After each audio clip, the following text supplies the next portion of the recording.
This segment of the news is brought to you by Journey to Recovery. Take the first step. Call 775-382-1072.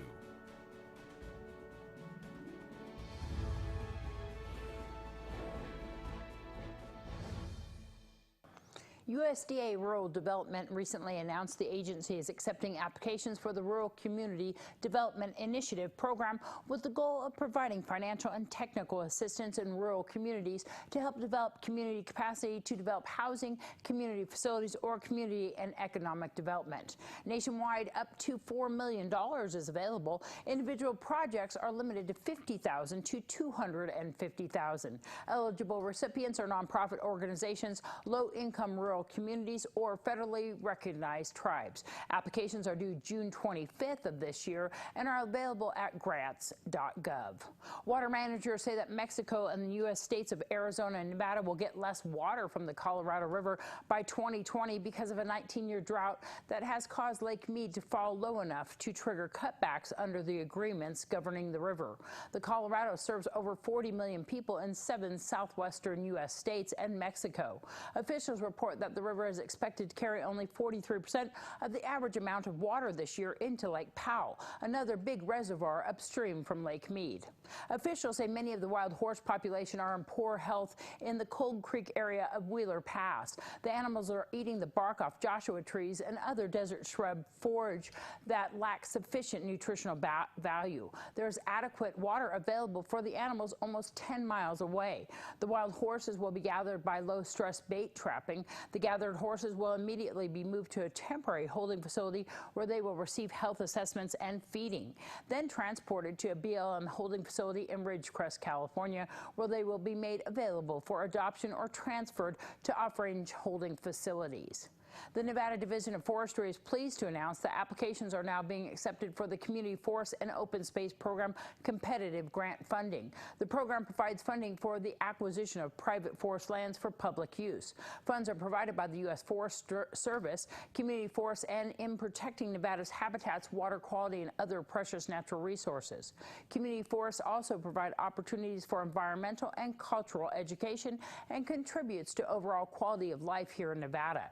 Tribal and local governments, land trust organizations, and other qualified nonprofit conservation organizations may apply for funds on behalf of interested private landowners. Those interested in submitting an application can go to forestry.nv.gov.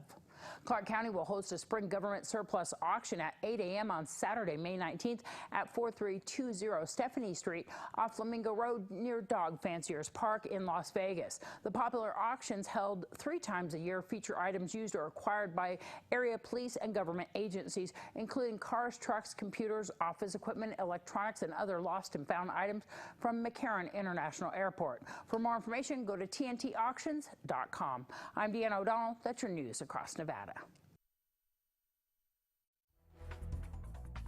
Topping our news, the forecast for solar stocks is hot. Sales are expected to be brisk for solar panels now that California is making it mandatory. By the year 2020, just about all new homes built in that state must include solar panels. Estimates show right now roughly 20% of California homes have the heating panels. Top U.S. solar panel companies include First Solar, SunPower, Sunrun, which is the largest installer of panels, and Tesla, the electric car company, owns Solar City. And a former NBA star is offering his advice on how to net big returns on investments. Shaquille O'Neal tells CNBC his simple rule is invest in things that are going to change people's lives. Shaq invested early in Apple and Google. Both stocks have outperformed over the past year. His other rule is to save 75% of earnings and live off of 25%. Thanks, Angela. Former Nevada State Senator Harry Reid is being treated for pancreatic cancer. Today, Reid underwent surgery at Johns Hopkins Cancer Center to remove a tumor. His doctors caught the problem early during a routine screening, and his surgeons are confident that the surgery was a success and that the prognosis for his recovery is good. He will undergo chemotherapy as the next step in his treatment. The 78-year-old served in the Senate for 30 years before retiring in 2017. The Wild West Extravaganza and Bluegrass Festival brought in hundreds of people a day to Petrick Park.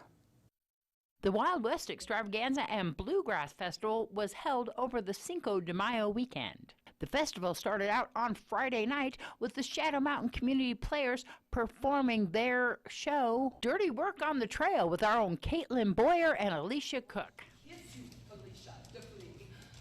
I want to kiss you, Felicia DeFlee. Good. Now, repeat everything. I love you, Felicia DeFlee. Ned!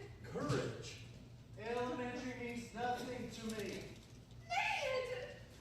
I only pretend to love her for laughs. For laughs! Ned!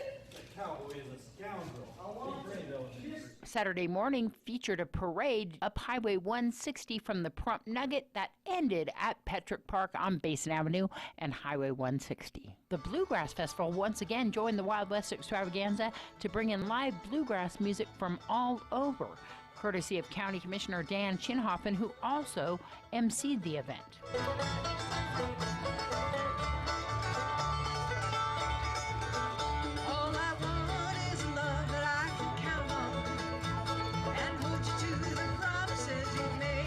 Little Britches Rodeo was featured, gunfighters, and even a stagecoach. The inaugural Prump Taco Fest was held during the Wild West Extravaganza and Bluegrass Festival, which benefited the 4-H Club of Pahrump.